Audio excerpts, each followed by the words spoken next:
मी राधा स्वागत करते तुमचं राधास मॅजिक किचन या आपल्या यूट्यूब चॅनेलवर।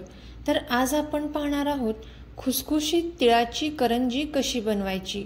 अगदी खारीपेक्षाही खुसखुशीत लागणारी ही करंजी।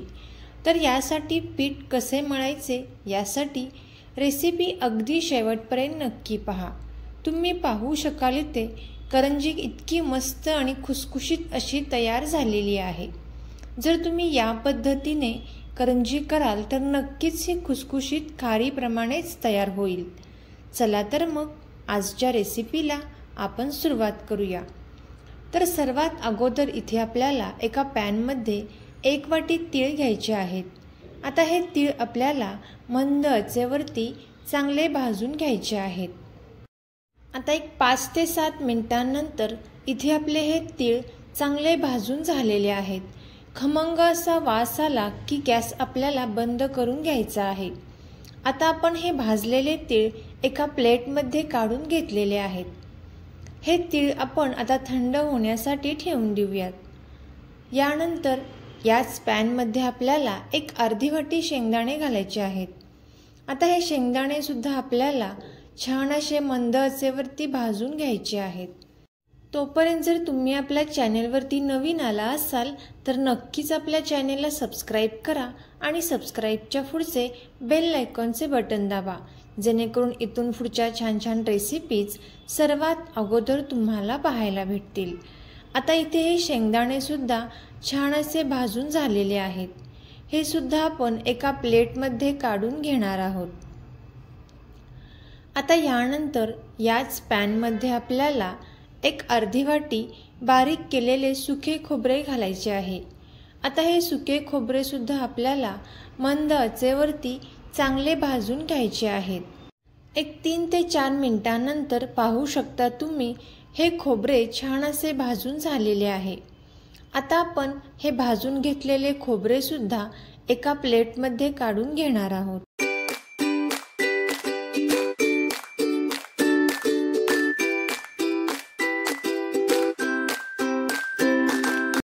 आता इथे आपल्याला हे तीळ, शेंगदाणे आणि सुके खोबरे पूर्णपणे थंड करून घ्यायचे आहे। हे थंड करून घेतल्यानंतर आता आपण ज्या मिक्सरच्या भांड्यामध्ये खोबरे बारीक करून घेतले होते त्याचमध्ये इथे मी तीळ घालून घेतलेले आहे। आता आपण हे तीळ बारीक करून घेतलेले आहे। पाहू शकता तुम्ही या पद्धतीने इथे आपल्याला हे बारीक करून घ्यायचे आहे। आता आपण हे बारीक करून घेतलेले तीळ एका बाउलमध्ये काढून घेतलेला आहे। आता याच भांड्यामध्ये आपल्याला भाजून घेतलेले शेंगदाणे सुद्धा बारीक करून घ्यायचे आहेत। पाहू शकता तुम्ही या पद्धतीने इथे आपल्याला हे बारीक करून घ्यायचे आहे। आता ज्या बाउलमध्ये आपण बारीक केलेले तीळ काढले होते त्याच बाउलमध्ये आपल्याला बारीक केलेले शेंगदाण्याचा हा कूट घालून घ्यायचा आहे आणि भाजून घेतलेले सुके खोबरे सुद्धा आपण यामध्ये घातलेले आहे। इथे आपल्याला शेंगदाणे आणि तीळ मिक्सरला बारीक करून घेताना वेगळे वेगळेच बारीक करून घ्यायचे आहेत आणि खूप जास्त वेळ इथे आपल्याला ते बारीक करायचे नाहीत, नाहीतर तीळ आणि शेंगदाण्याला तेल सुटू शकते। आता आपण हे चांगले मिक्स करून घेणार आहोत। आता या मिश्रणामध्ये आपल्याला 1/4 वाटी गूळ बारीक करून घेतलेला वापरायचा आहे।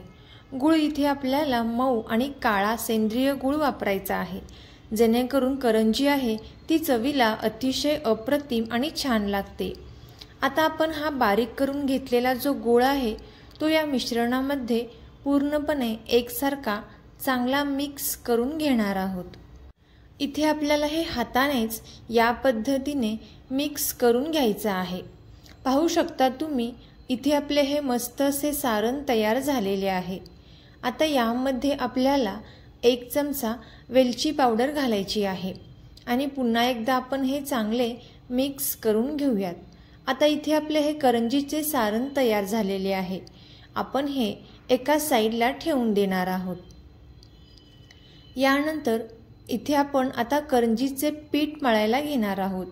एका बाउलमध्ये मी 2 वाटी मैदा घेतलेला आहे। आता याचमध्ये आपल्याला अर्धी वाटी बारीक रवा घालून घ्यायचा आहे। ज्या वाटीने आपण मैदा घेतला त्याच वाटीने इथे आपल्याला अर्धी वाटी बारीक रवा घालायचा आहे आणि अगदी थोडेसे मीठ यामध्ये आपण घालून घेतलेलं आहे। आता हे चमच्याने आपण चांगले मिक्स करून घेऊयात। 1-2 मिनिटांपर्यंत आपल्याला हे चमच्याने चांगले मिक्स करून घ्यायचं आहे।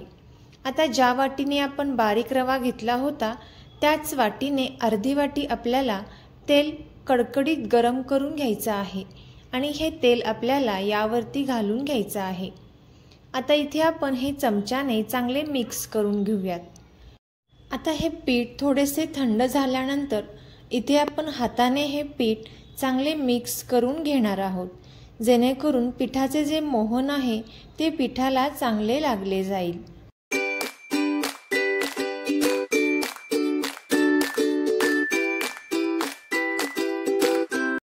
आता इथे आपण हे चांगले मिक्स केलेले आहे। या पद्धतीने जर पिठाचा गोळा तयार होत असेल तर इथे आपले हे मोहन चांगले बसलेले आहे। आता यामध्ये आपल्याला गरजेनुसार पाण्याचा वापर करायचा आहे आणि याचा एक गोळा तयार करून घ्यायचा आहे। खूप घट्टही नाही आणि खूप पातळही नाही, या पद्धतीने इथे आपल्याला याचा गोळा तयार करून घ्यायचा आहे। इथे मी गोळा तयार करून घेतलेला आहे। आता यावरती आपल्याला प्लेट ठेवून एक 25 ते 30 मिनिटांसाठी हे पीठ चांगले भिजून द्यायचं आहे। एक 30 मिनिटांनंतर इथे हे पीठ चांगले भिजलेले असेल, मऊ इथे पीठ हे तयार झालेले आहे। आपण हे पीठ एकदा या पद्धतीने मळून घेणार आहोत। आता हे पीठ मळून घेतल्यानंतर इथे आपल्याला लहान लहान गोळे तयार करून घ्यायचे आहेत। तुम्ही ते तुम्हाला हव्या त्या साईजचे गोळे तयार करू शकता। इथे मी मीडियम साईजचा गोळा तयार करून घेतलेला आहे। हा गोळा तयार करताना आपल्याला या पद्धतीने चांगला गोल असा करून घ्यायचा आहे। आता हा गोळा आपण लाटून घेणार आहोत। थोडेसे पीठ घेऊन आपण इथे हे लाटून घेऊयात।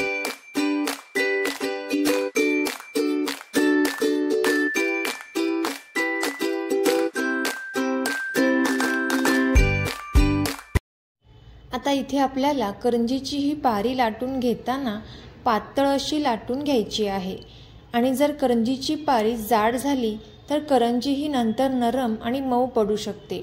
यासाठी इथे आपल्याला करंजीची पारी लाटताना पातळ अशी लाटून घ्यायची आहे। आता इथे आपण करंजीचा साचा वापरून यावरती ही पारी ठेवून दिलेली आहे आणि यावरती आपल्याला 1 ते 1.5 चमचा सारण घालायचं आहे। सारण आपल्याला बसेल तेवढे यामध्ये घालायचं आहे आणि आपण इथे या पद्धतीने हे फोल्ड करून घेणार आहोत।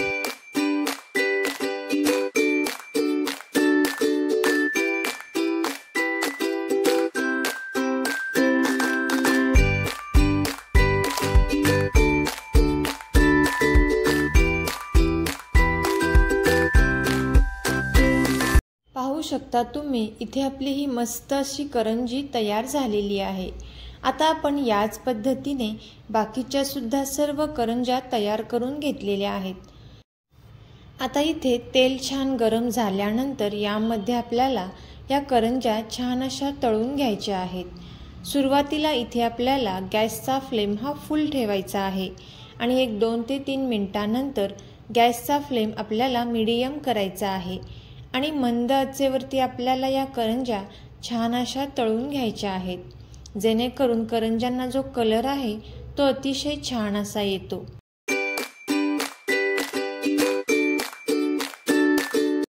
तर इथे मी याच पद्धतीने बाकीच्या सुद्धा सर्व करंज्या तळून घेते। तर तुम्हाला ही रेसिपी आवडली असेल तर नक्कीच ही रेसिपी आपले मित्रमैत्रिणी आणि नातेवाईकांसोबत शेअर करा आणि खारीप्रमाणे ही खुसखुशीत करंजी तुम्ही सुद्धा नक्कीच ट्राय करून पहा। Thank you.